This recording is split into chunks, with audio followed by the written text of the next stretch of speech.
Let's go down to Louisiana by way of New York. Let me say this. In the Great Depression of the 30s, millions of people were knocked out of work. Millions didn't have enough food to eat. People didn't have someplace to live. It was awful.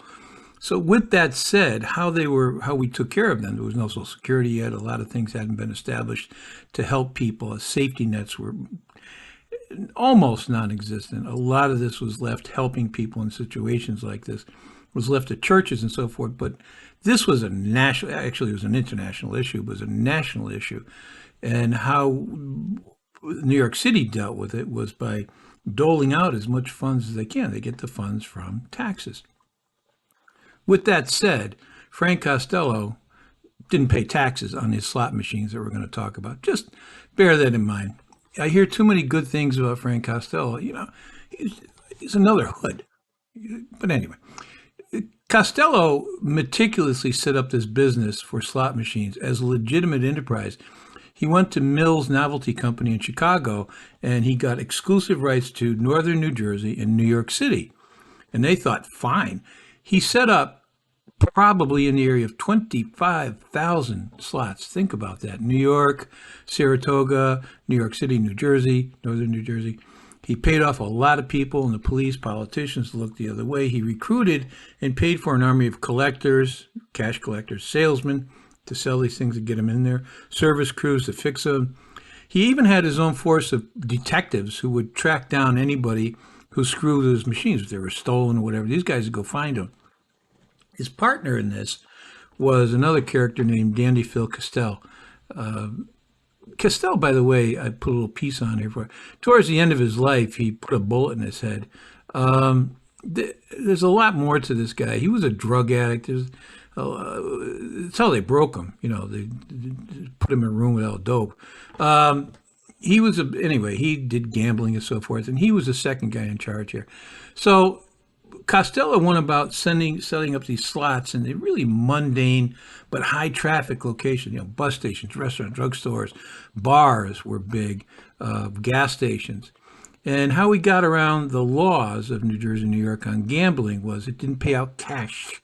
The law was badly written. It's been changed since, so that if you gambled on something with cash and you got cash back, you increased the cash you put up. That's gambling. So what he did is, believe it or not, he built something called the Triangle Mint Company, really, and he created mints. So if you won on these slots, you'd get mints.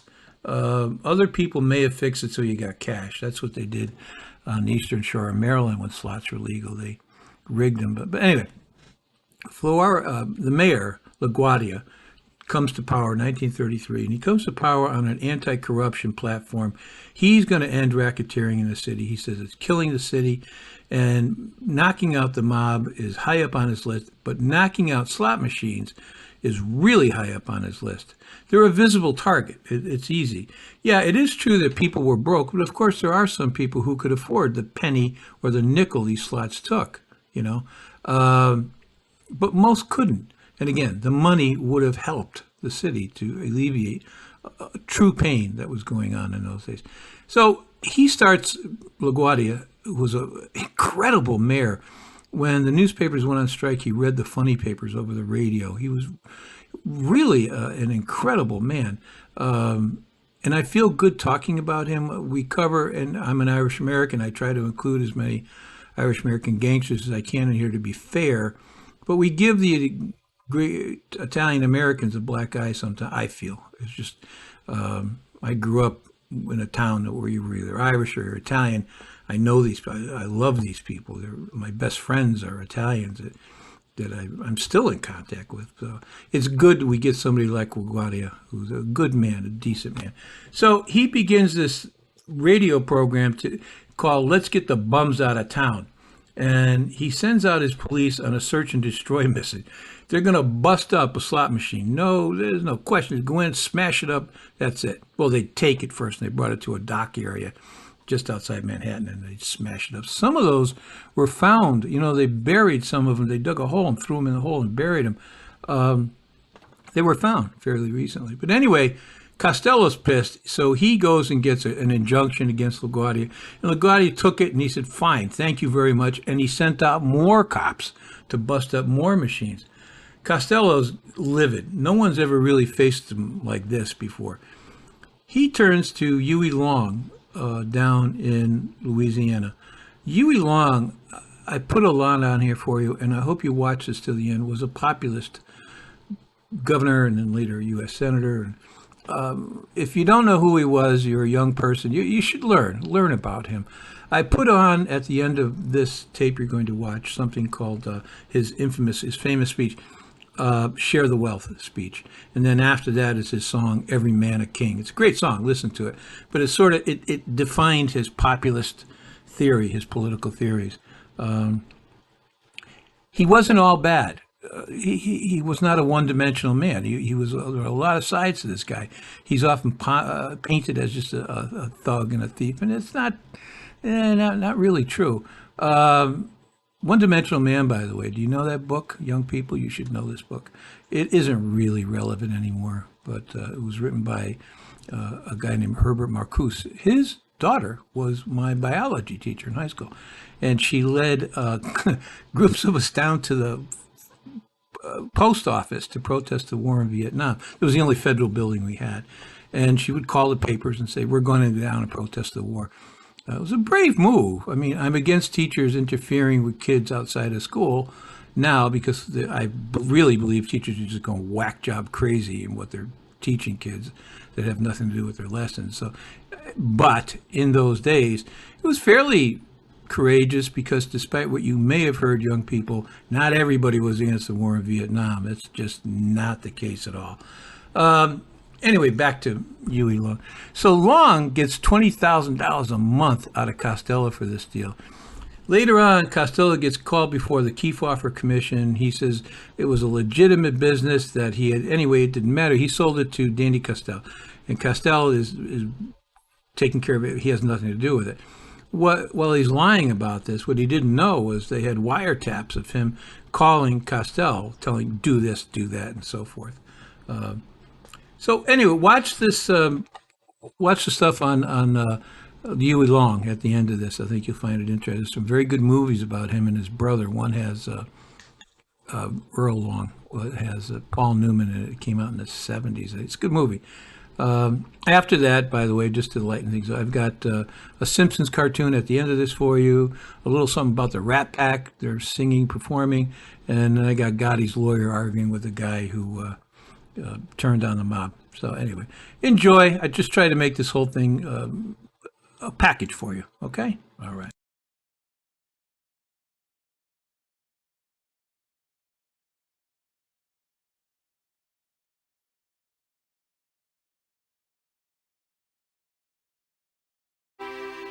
According to the tables which we have assembled, it is our estimate that 4% of the American people own 85% of the wealth of America, and that over 70% of the people of America don't own enough to pay the debts that they owe. How many men ever went to a barbecue and would let one man take off the table what's intended for 9/10 of the people to eat?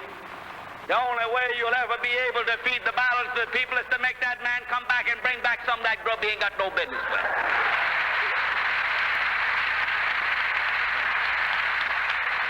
Now, how are you going to feed the balance of the people? What's Morgan and Baruch and Rockefeller and Mellon going to do with all that grub? They can't eat it. They can't wear the clothes. They can't live in the house. Give them a yacht. Give them a palace. Send them to Reno and give them a new wife when they want it. That's what they want.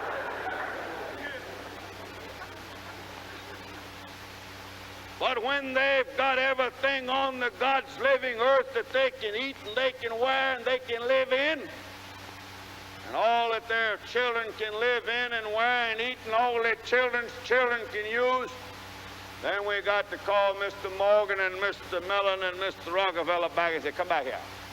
Put that stuff back on this table here that you took away from here, that you don't need. leave something else for the American people to consume. And that's the program. We're not going to destroy the Gulf Refining Company. We're not going to destroy the Standard Oil Company. But we're going to say that the limit of any one-man stock ownership in the Standard Oil Company is from $3 to $5 million to that individual, and that the balance of the people of America own the balance of what the Standard Oil Company is worth. All right.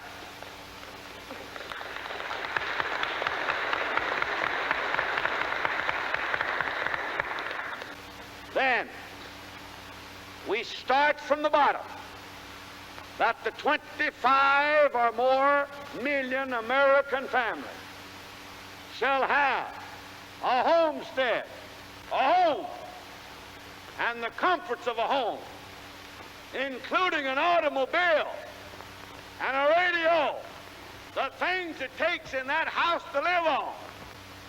We say to America, 125 million, none shall be too big, none shall be too poor, none shall work too much, none shall be idle.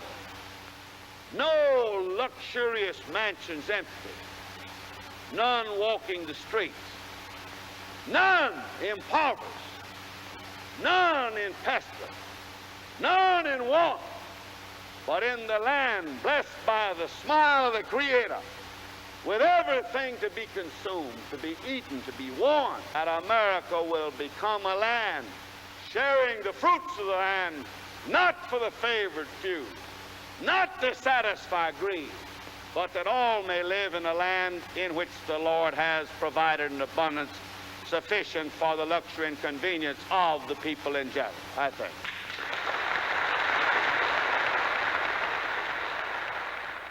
Long record. That's right. Why we are slumber, America, land of brave and true, with castles and clothing and food for all belongs to you. Every man a king, for you can be a millionaire. That's fine. But there's something belonging to others. There's enough for all people to share. When it's sunny June and December too, or in the winter time or spring, there'll be peace without end, every neighbor a friend, with every man a king. What do you think about that? I think it's fine. Put her on, huh? Senator, I think it's fine. Okay. Sorry, no dumping in the lake. Fine. I will put my yard trimmings in a car compactor. Chief, I think there was a dead body in there. I thought that too, until he said yard trimmings. You gotta learn to listen, Lou. Did you just testify to protect your own skin, or did you have any feeling about helping society?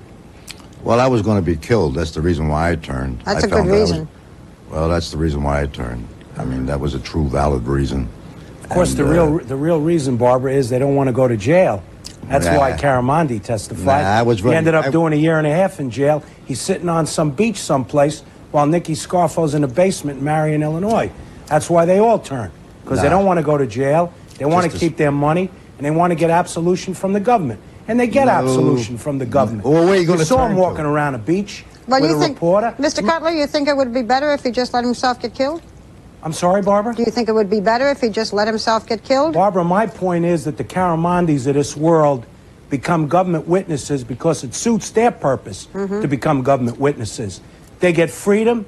They get to keep all the money they stole. They don't go to jail for the people they killed. They blame other people for the people they killed. And they get plopped down in some unsuspecting community someplace out in the Midwest, South, or Northwest, and the public doesn't know that they're there. And they continue to commit crimes, like Henry Hill did. And then they get bailed out by the government again.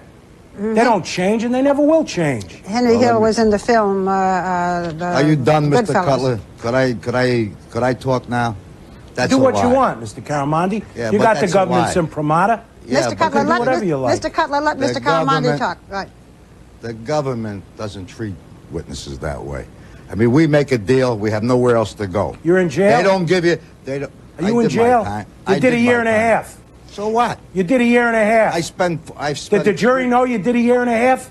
The jury that convicted Nicky Scarfo, they didn't know that. Mr. Cutler and Mr. Caramondi, I'm going to cut this short, although I would like to listen to you all night, and I'm sure our viewers would... I gotta catch a train sooner, yeah. What are you complaining about? I gotta go to a bar mitzvah in a minute. They heard the breeze through the trees, singing weird melodies, and they named that the start of the blues. And from a jail came a wail from a down-hearted frail, and they called that the start of the blues. From a whippoorwill high on a hill. How about that? They took a note, shut in a horn till it was born. I'll call you if I need you. Till it's a blue note. Get off the stage. And then they nursed it, and they rehearsed it. How does it feel to sit in the back of the bus? Then I'll give up the news that the Southland really gave birth. Let's give Dean a chance. Shut up. Safe? Safe? Safe? Am I safe? I'm safe. Stuck it in the hole. Forced it in a... Not stuck it.